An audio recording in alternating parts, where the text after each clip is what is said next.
Exhibition, it wraps up today, this weekend. It comes to a close. Tomorrow is the media briefing, of course, where they'll be sharing to us all the spoils that have been gleaned from this particular expedition, the various countries who participated in this particular project, sharing insights, strategies, knowledge, know-how, and of course, investment opportunities, tourism and travel growth as well, under the spotlight as we take a look at this particular initiative. Now, of course, with the business side of tourism also comes the fun side of traveling and seeing different places and perhaps shopping. Ladies, I know that's one of the things that we like to do when we go traveling as well. So I'm here with someone who knows all about that. She needs also no introduction. I'm around celebrities today, I must tell you. Someone who goes by the name of Sophie Ndaba, but you and I know her best as Queenie. A very good morning to you. Thanks so much for joining us. Thank you so much for having us. Now, I'm going to ask you to channel Queen because, wherever you go, that's what people want to see. They don't want to know about Sophie Ndaba. They want Queen. I want you to channel Queenie for us, and she must give us some advice. If I'm considering traveling to Mozambique or Swaziland or KZN, where are the areas that I must absolutely go? Where would Queen like me to go? I think that's a fabulous question, darling. However, in this instance, bringing her alive at this point would make us all excited only about shopping. But really, as one of the ambassadors of tourism, KZN, it's quite an honor for us to be part of this amazing expedition where we go out there we went to Mozambique, we went to Swaziland, and really when we got there, the ambience was not only about shopping, it was about the culture, the people, the business opportunities, investing. You know, you look at business people, you look at tour guides, and you think, if I was a tour guide, what advice would I give? And you think, amazing. Africa's got such amazing beaches. It's got such amazing hotels, black owned. So for us, it was not just going there and thinking shopping, as you would assume. It's all about experiencing the culture, the adventure, even here in KZN as well. The amazing opportunities there are: business, adventure, food, shopping, yes. And talking about adventure and the attractions, we're showing visuals as we speak now of someone who got quite lucky this morning, caught a rather big fish while angling, while fishing around here. So that's just one of the things that you can do. There's a lot to do when you go touring, when you're traveling. There's a lot to experience as well. So congratulations to that lucky fella. And also talking about fish, there's the food aspect of it as well. You get to taste different flavors, and perhaps if he's going to be eating that fish, it's going to be quite a big meal. But let's talk a little bit about the spices, about the food, about the differences in the cultural commodities such as food. There's not much difference when you look at the type of food that we eat here in KZN, of course, and as opposed to Mozambique. You realize that it's all about the seafood because, people fish every day. Some people, that's all they do, as a job.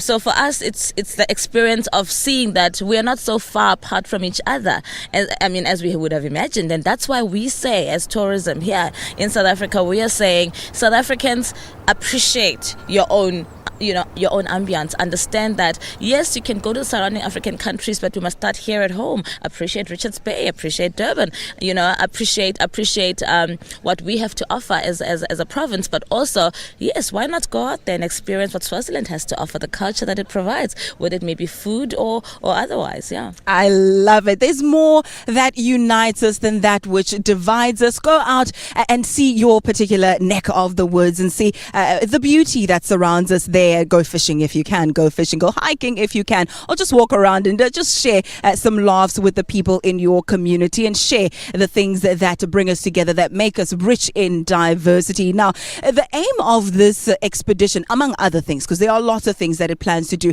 is to make it a gateway into Africa. Something that southern tip, the southern-eastern tip of Africa should be a destination that is a prized possession. So to speak to us more about that from Mozambique and Tourism is the DG of that agency now, Iwani, Mr. Abaka. Very good morning to you. Thank you so much for joining us.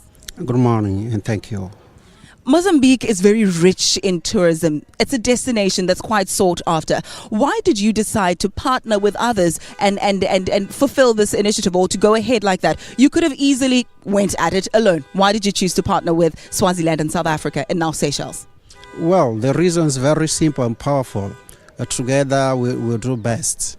Yes, Mozambique cannot pretend that alone can go and win.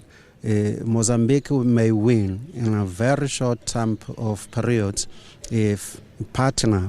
We do believe that the regional marketing, the joint marketing, is the best way to do those things.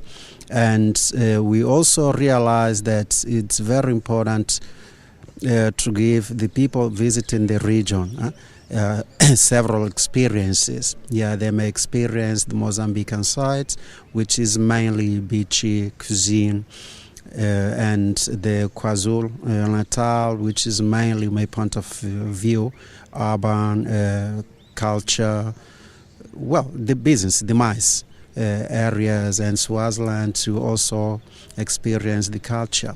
I'm not saying that Mozambique is not rich in culture, but those neighboring regions are also offering something that can complete, make more powerful Mozambique itself.